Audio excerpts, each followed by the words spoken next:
Assalamualaikum warahmatullahi wabarakatuh. Jumpa lagi dengan saya Mas Alan di channel Radio Story. Untuk kisah kali ini masih melanjutkan dari kisah yang sebelumnya, yaitu kisah yang berjudul Bapakku Psikopat. Sebelum kita masuk ke ceritanya, jangan lupa untuk like, comment, subscribe channel ini dan nyalakan juga lonceng notifikasinya agar tidak ketinggalan cerita-cerita dari channel ini. Dan seperti apa ceritanya? Mari kita dengarkan.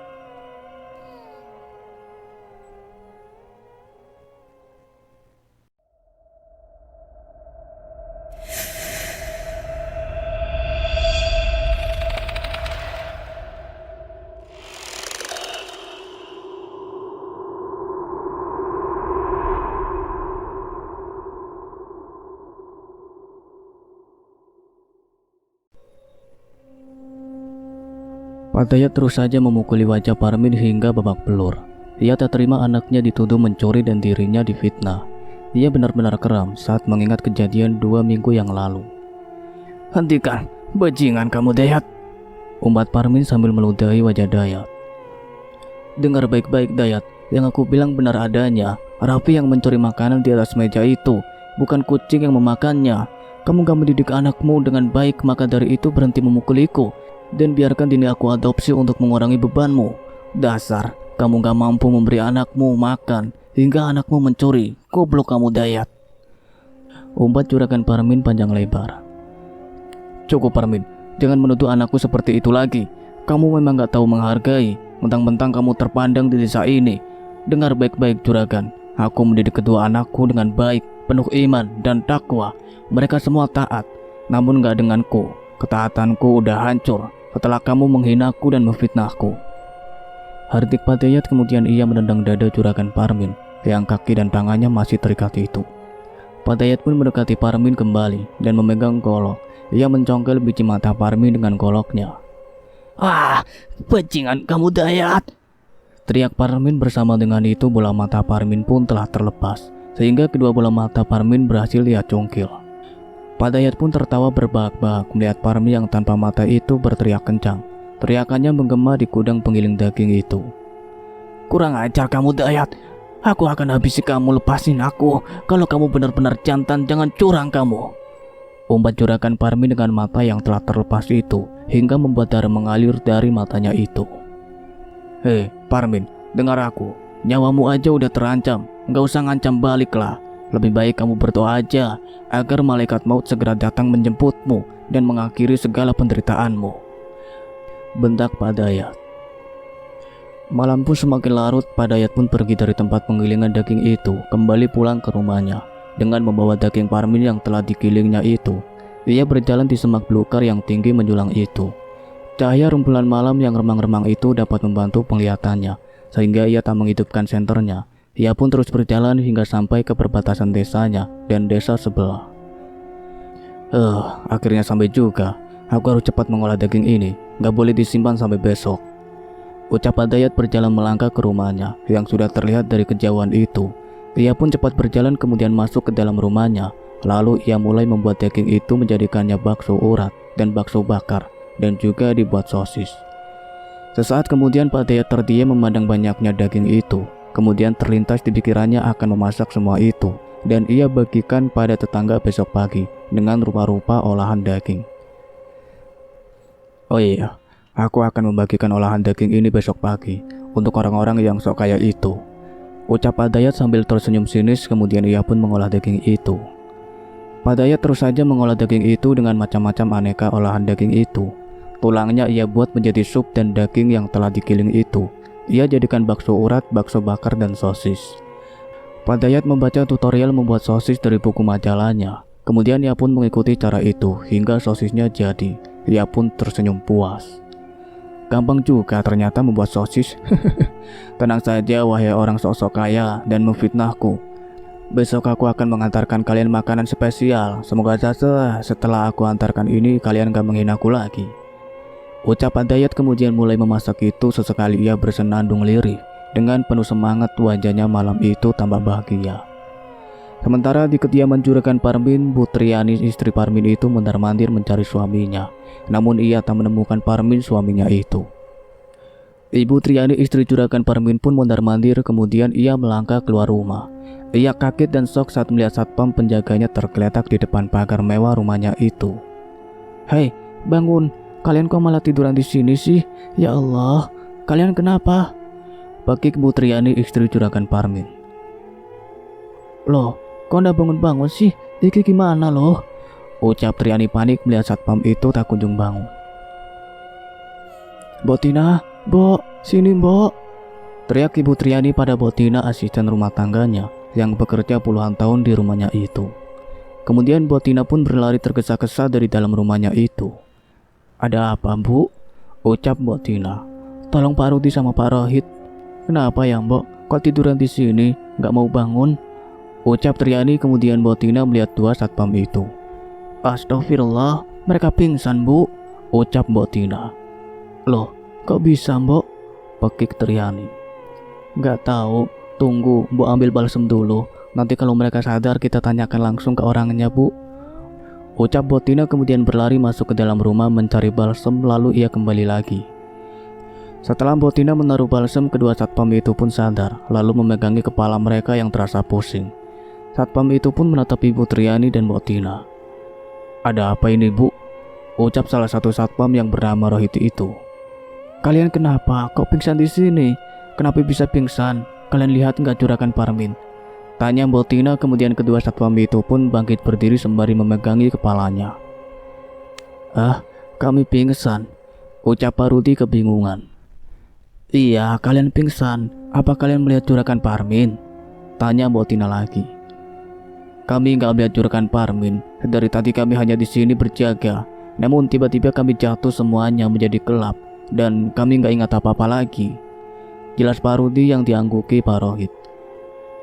"Ya udah, kalian lanjut aja berjaga. Mungkin Pak Parmin lagi pergi ada urusan penting.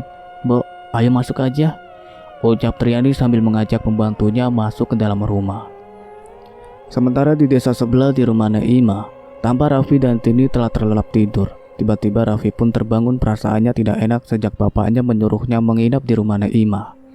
Ia sangat penasaran atas dasar apa bapaknya menyuruhnya menginap di rumah Naima. Tak biasanya bapaknya seperti itu. Apa sebenarnya yang terjadi pada bapak? Kenapa akhir-akhir ini aku ngerasa bapak udah kayak bukan bapak yang dulu lagi? Ada apa sebenarnya, Pak?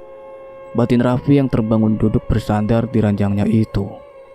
Tiba-tiba Dini yang di sampingnya pun ikut terbangun, dan nafas Dini memburu. Dada gadis berusia 7 tahun itu naik turun, bergemuruh. Raffi pun berkati adiknya. Ia heran melihat adiknya yang tiba-tiba terbangun itu.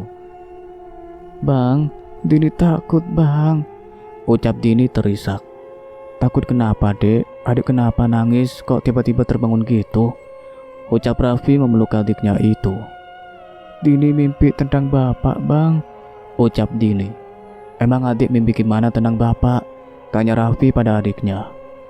"Dini mimpi, Bang. Katanya bapak memenggal kepala orang, kemudian orang itu teriak minta tolong, Bang," ucap Dini. Gadis berusia 7 tahun itu memang telah pandai bercerita. Ia kelas 2 SD, namun saat ini ia libur panjang, jadi ia tak sekolah dulu. "Istighfar, Dek, itu kan cuma mimpi. Adik tidur lagi aja ya," ucap Raffi sambil mengelus kepala adiknya, kemudian membaringkan adiknya lalu menyelimuti tubuh adiknya. Kemudian mengecup kening adiknya dengan penuh sayang. Malam pun telah pergi berganti dengan pagi yang cerah.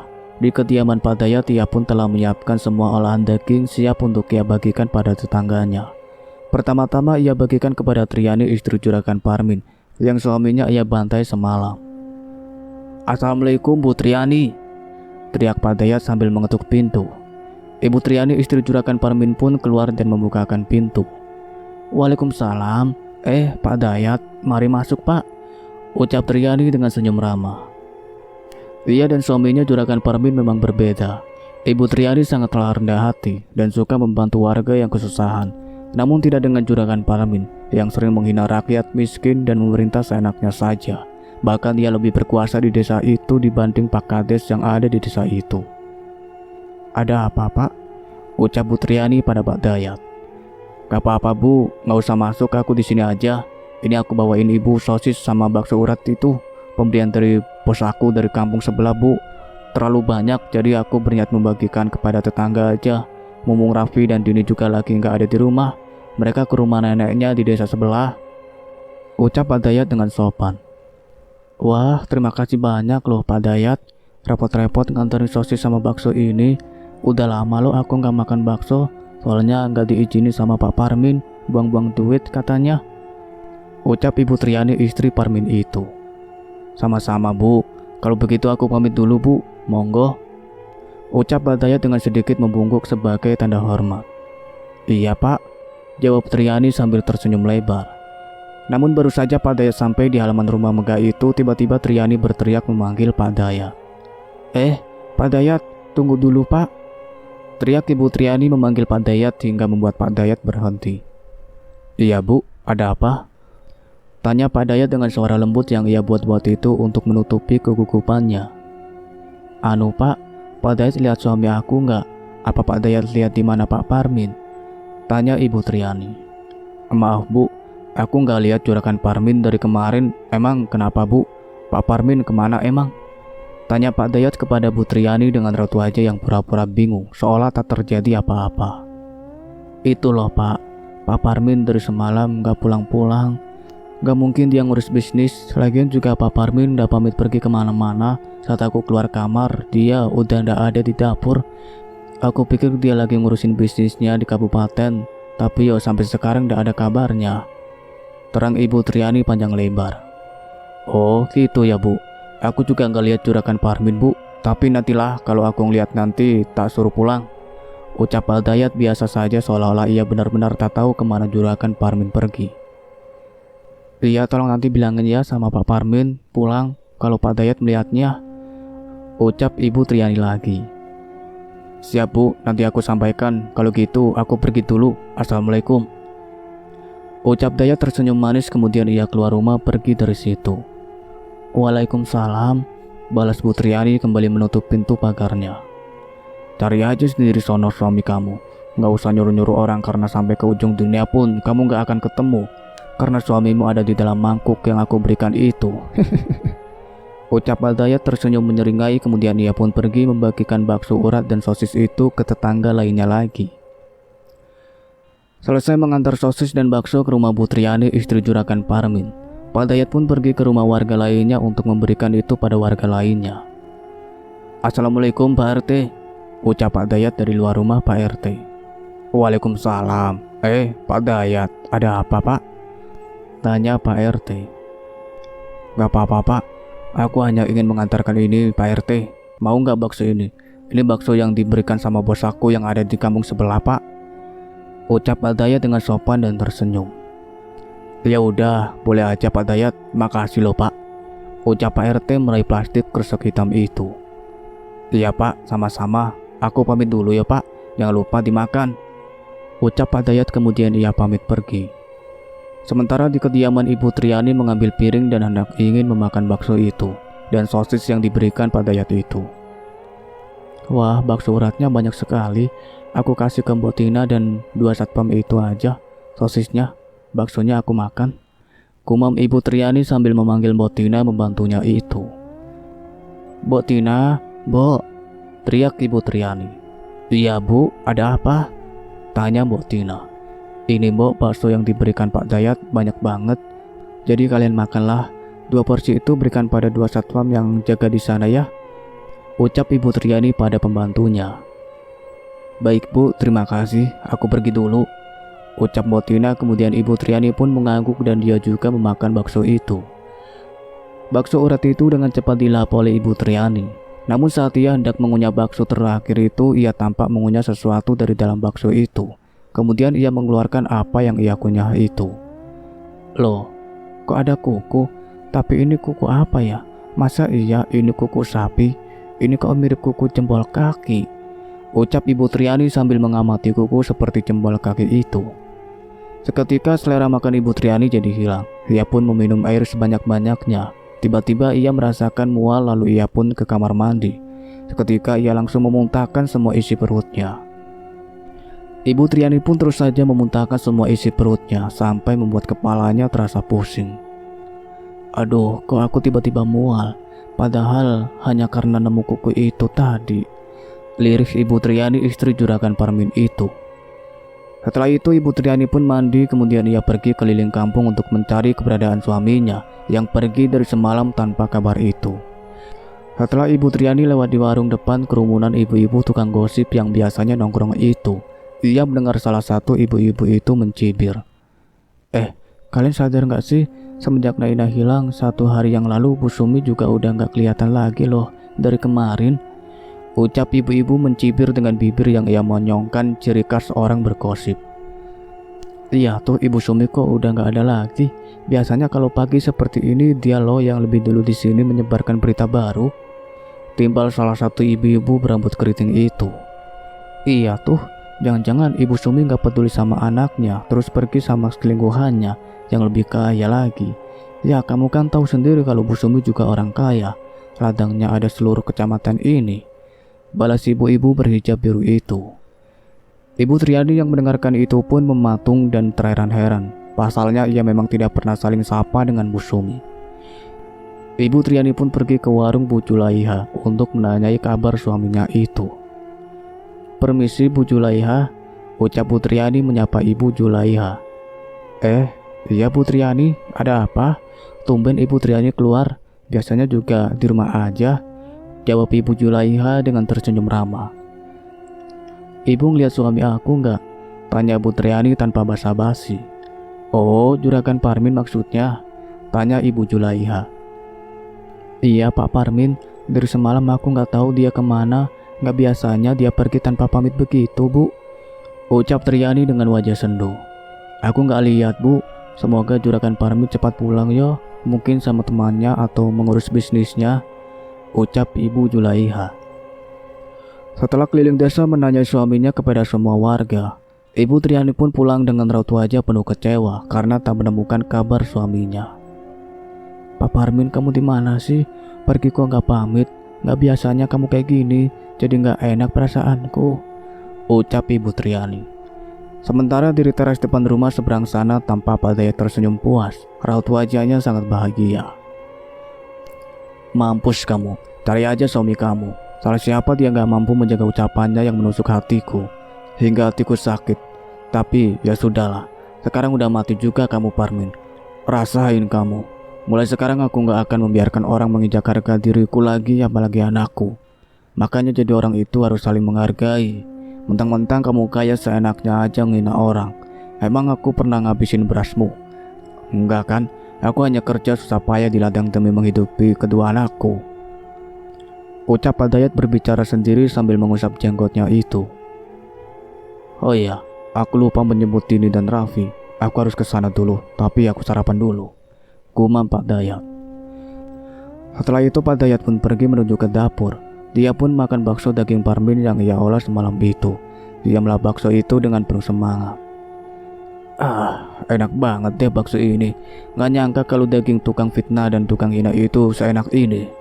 Tuh, aku jadi ketagihan sama daging manusia.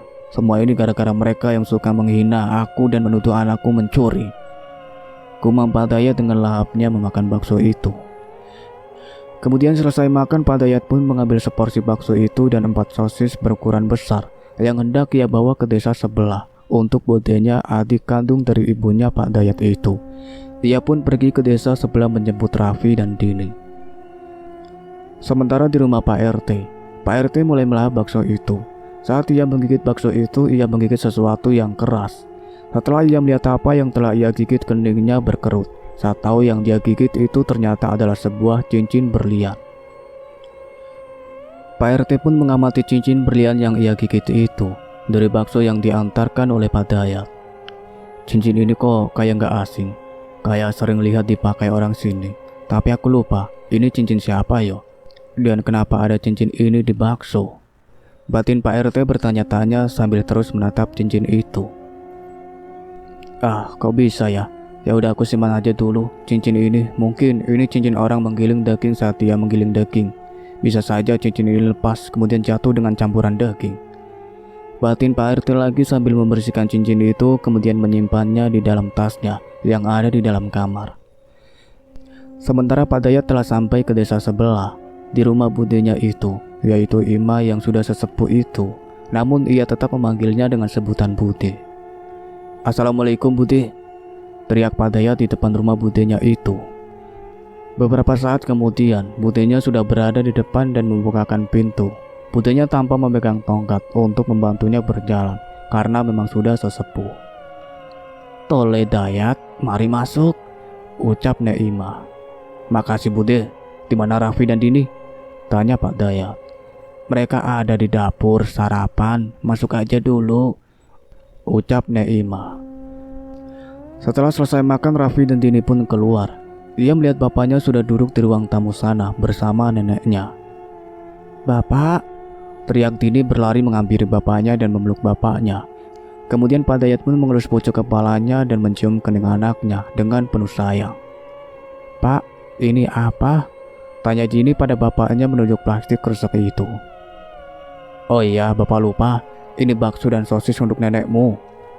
Pak Dayat pun menyerahkan bakso dan sosis itu pada Nek Ima. "Terima kasih Le, kamu iki repot-repot toh," ucap Nek Ima. "Gak repot kok, terima kasih juga ya Bude udah menjaga anakku," ucap Pak Dayat. "Iya, sama-sama," ucap Nek Ima. "Raffi, Dini, ayo kalian salaman sama nenek, kita pulang ya. Di rumah ada bakso dan sosis lagi, kalian bisa makan sepuasnya," ucap Pak Dayat. POV Raffi. Pagi itu pun telah tiba. Bapak datang menjemputku dan Dini. Kami pun pergi pulang setelah aku bersalaman sama nenek. "Nek Ima, kami pulang dulu ya. Terima kasih udah ngizinin aku dan Dini tidur di sini," ucapku pada nenek. "Sama-sama Le, Cah Bagus. Kapan-kapan kalian berdua Dini main kesini lagi ya," ucap nenek sambil mengelus kepalaku dan kepala Dini. Setelah itu kami pun berjalan. Matahari pun mulai meninggi, kami terus saja berjalan. Di perjalanan aku melihat wajah bapak sempat bahagia. Bahkan sesekali ia tersenyum sambil menggenggam tangan Dini. "Pak, gimana kabarnya Mbak Naina? Udah ketemu belum?" tanyaku pada bapak. "Yo, bapak nggak tahu juga Raf. Bapak seharian sibuk kerja di ladang sampai malam," ucap bapak dengan raut wajah yang sulit diartikan. "Gitu ya Pak. Pasti Ibu Sumi sedih banget Mbak Naina hilang," ucapku. "Ya paling juga dia dah mati. Ngapain ngurusin orang kayak gitu?" jawab bapak dengan ketus. Mukanya kembali masam. Aku pun diam tak mau berbicara lagi. Siang itu kami telah sampai di rumah. Aku pun melihat di meja makan sudah ada bakso dan sosis di sana dengan sambal dan kecap yang banyak. Sepertinya enak jika makan bakso pedas. Kemudian aku pun melangkah ke meja makan. Wah, sungguh menggiurkan, lebih baik aku makan bakso ini aja daripada makan daging sup misterius bapak itu, ucapku. Kemudian aku pun mulai menuangkan bumbu ke dalam bakso itu. Setelah semuanya selesai, aku pun mencoba mencicipinya. Rasa kuahnya yang kental dan hangat itu langsung meresap ke tenggorokanku. Sedap banget sih, gumamku terus makan. "Bang, makan apa?" tanya Dini tiba-tiba muncul. "Bakso dek, kamu mau nggak?" ucapku. "Enggak bang, Dini takut makan bakso itu," ucap gadis 7 tahun yang mirip almarhum ibu itu. "Loh, takut kenapa?" tanyaku menghentikan makan dan menatap Dini. "Dini takut makan bang, soalnya di samping abang ada Pak Parmin sama Bu Sumi dan juga Mbak Naina, tapi Pak Parmin gak ada matanya," ucap Dini dengan polos. Dek, jantungku berpacu kencang saat mendengar penuturan Dini. Dengan cepat aku menoleh ke samping yang ditunjukkan Dini, namun aku tak melihat siapapun di sana. "Dek, kamu ngomong apa sih? Di sini itu nggak ada Pak Parmin dan Bu Sumi, apalagi Mbak Naina. Mbak Ina kan hilang, belum ditemukan," ucapku memegang pipi Dini yang gemoy itu. "Bang, Dini nggak bohong. Itu Pak Parmin nggak ada matanya. Di samping abang, Bu Sumi juga nggak ada kepalanya. Mbak Naina juga kepalanya buntung," ucap Dini lagi dengan polosnya. Kemudian ia berlari, wajah anak itu pucat pasi seperti orang ketakutan. Aku pun terdiam di meja makan itu, masih memegang sendok dan garpu. Saat aku tengah terduduk, tiba-tiba tenguku merinding seperti ada angin yang meniupnya. Aku pun buru-buru keluar dari dapur. Siang ini aku berniat jalan-jalan ke desa ini, sebab aku ingin jalan-jalan siang ini. Aku pun mulai berjalan menuju ke desa. Saat aku jalan-jalan, aku mendengar bapak-bapak yang ngopi di warung itu mengobrol dengan serius hingga mereka tak menyadari kedatanganku. Kamu dengar nggak? Pak Parmin hilang. Dari semalam begitu juga dengan Bu Sumi. Dari kemarin udah nggak ada di rumahnya. Sejak Naina hilang 2 hari yang lalu. Ucap salah satu bapak itu terdengar di telingaku. Waduh, iya toh. Kok Naina aja belum ketemu tambah ibunya ikut menghilang dan juga Pak Parmin. Ucap bapak berambut gondrong itu. Iya, bahkan Pak RT udah membuat laporan sama polisi. Tapi polisi sedang berusaha mencari kehilangan mereka bertiga, belum ketemu juga. Timpal bapak itu lagi. Aku pun segera pergi dari sana hendak pulang ke rumah. Kemudian aku pergi, kembali ke rumah. Sesampainya di rumah kulihat bapak sedang duduk ngopi di teras depan rumah, sementara Dini bermain di halaman rumah. Dari mana kamu, Raf? Tanya bapak kepadaku. Habis jalan-jalan keliling desa aja, Pak. Ucapku duduk di samping bapak. Oh, jawab bapak singkat. Pak, aku dengar Bu Sumi sama Juragan Parmin hilang juga, Pak. Dan berita kehilangannya udah dilaporin ke polisi. Ucap Raffi kepada bapaknya yang tengah santai di teras sambil ngopi itu. Seketika Pak Dayat menghentikan aktivitasnya menyeruput kopi hitam yang kental itu. Biarkan saja hilang, bukan urusanku. Ucap Pak Dayat dengan nada santai. Tapi Pak, itu gak masuk akal. Sekarang pun mereka gak tahu kemana. Balas Raffi. Terserah mau ketemu apa enggak, gak usah ngurusin orang. Bapak mau tidur siang dulu, capek dari semalam gak tidur. Ucap Pak Dayat kemudian ia pergi ke dalam kamar dan tidur siang. Bang, Dini mau jajan, abang masih punya uang kan? Ucap Dini memandang Raffi kakaknya itu. Masih dek, ini pergi aja, Dini pergi sendiri aja ya. Ucap Raffi memberikan selembar uang lusuh Rp20.000 itu. Iya bang, makasih. Dini pun ke kamar bapaknya untuk pamit. Pak, Dini mau jajan ya ke warungnya Bu Julaiha, teriak Dini dari luar kamar bapaknya. Pergi aja, jawab Pak Dayat malas. Dini pun pergi ke warung Bu Julaiha yang ada di ujung sana. Gadis 7 tahun itu tambah ceria, kemudian ia terus berlari sambil bersenandung saat dia berjalan. Hei, anak orang miskin, kamu mau kemana? Teriak Fadli, anak yang berumur 10 tahun itu. Membuat langkah Dini berhenti kemudian melihat ke arah Fadli, anaknya Bu Tiwi, tetangga mereka itu. Mau jajan kak? Ucap Dini menunduk. Dasar miskin, emang kamu punya uang? Dari mana ha? Bapak kamu mencuri ya? Oh, jangan-jangan itu hasil curian, ya kan? Ucap Fadli, bocah laki-laki berusia 10 tahun itu. Cukup kak, jangan hina bapakku. Bapakku bukan pencuri, teriak Dini. Hah? Buktinya saat itu bapakmu mencuri gabahnya Bu Sumi, ya kan? Ejek Fadli. Dini pun mendorong Fadli yang menghadang jalannya itu. Kemudian ia berlari melihat Dini mendorongnya. Fadli jadi marah. Kemudian ia pun mengambil batu berukuran tangan orang dewasa, lalu melayangkan batu itu tepat di belakang kepala Dini. Kemudian batu tetap mengenai kepala Dini hingga darah segar membanjiri di pelipis Dini. Itu pun membuat Dini berhenti berlari. Kemudian Dini pun menangis. Sakit kepalaku, terluka, teriak Dini berguling di tanah memegangi kepalanya. Salah siapa? Makanya jangan sombong Dini. Aku belum selesai ngomong kok kamu malah main pergi aja. Dasar orang miskin, umpat Fadli kemudian tertawa. Dini pun bangkit mengambil tanah kemudian melempar tanah itu tempat ke wajah Fadli hingga mengenai matanya, membuat mata Fadli perih. Kemudian ia juga meraung menangis. Mereka berdua sama-sama menangis di jalan itu. Ibu Tiwi yang sering menyapu halaman pun kaget saat mendengar suara tangis anaknya dari seberang jalan. Kemudian ia melemparkan sapu itu. Lalu ia pun menghampiri Fadli dan Dini yang berantem. Fadli menarik rambut Dini, sementara Dini mencekik leher Fadli. Hei, hentikan. Kalian kenapa berantem? Dini, lepasin anakku. Jangan kamu sakiti anakku.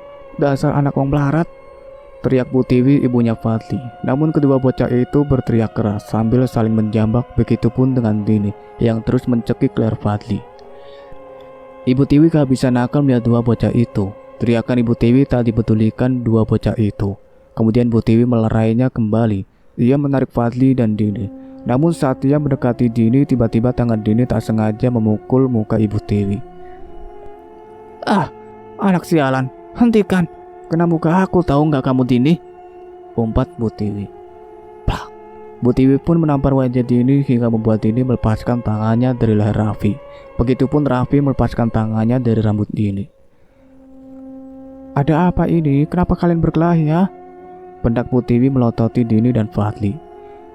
Dia yang duluan Bude, dia menghina bapak Dini. Terus Dini pergi tapi malah dilemparnya pakai batu. Kepala Dini berdarah Bude, ucap Dini pada Bu Tiwi. Bohong Bu, Dini yang duluan, dia melempar wajahku pakai tanah Bu, mataku perih, teriak Fadli yang tak mau kalah. Dini, kamu emang kurang ajar, gak diajari bapakmu sopan santun kamu. Ayo, ikut aku ke rumah bapakmu. Bapakmu harus mempertanggungjawabkan mata Fadli yang kamu lempari tanah. Bentak Bu Tiwi sambil menarik telinga Dini kemudian berjalan ke arah rumah Pak Dayat. Sementara Raffi yang sedang duduk di teras itu kaget melihat adiknya yang menangis ditarik oleh Bu Tiwi. Kemudian ia pun berjalan menghampiri adiknya. Bude, kenapa Bude menarik telinga Dini? Astagfirullahaladzim, ucap Raffi. Hei Raffi, mana bapakmu? Suruh keluar, bentak Bu Tiwi pada Raffi. Cukup sekian ceritanya sampai di sini. Nantikan kelanjutan ceritanya. Saya akhiri. Wassalamualaikum warahmatullahi wabarakatuh.